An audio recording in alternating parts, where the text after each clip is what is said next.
You can imagine you're in a fight or flight situation. You need to run. You're going to need more energy. Where are you going to get that glucose from? Well, you can get it out of storage. And that's one thing that adrenaline does. It will help you to release that glucose out of storage. The glycogen gets split back into glucose. In an emergency, if glucose is needed, fats and proteins can be converted into glucose as well. And that's called gluconeogenesis.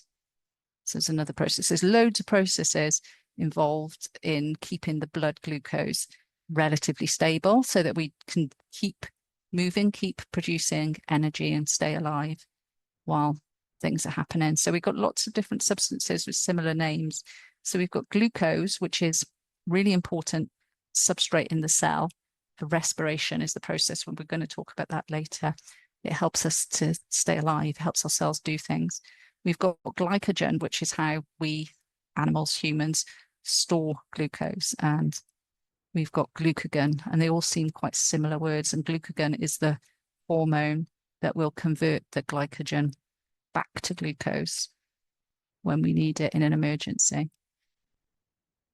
That doesn't happen that much these days because we've got good access to food, to be honest. There's very rarely that you're not going to have glucose circulating. You'd have had to have not eaten for quite a long time. Okay. So let's have a look at these, see if you can remember what was the role of the liver in blood glucose regulation. When blood glucose are high, what does the liver do? And what do we call the process of converting glucose into glycogen? So have a look through and see if you can remember. This is quite a lot. This is a tricky topic, I think, because the words are all so similar. So I think it makes it quite confusing.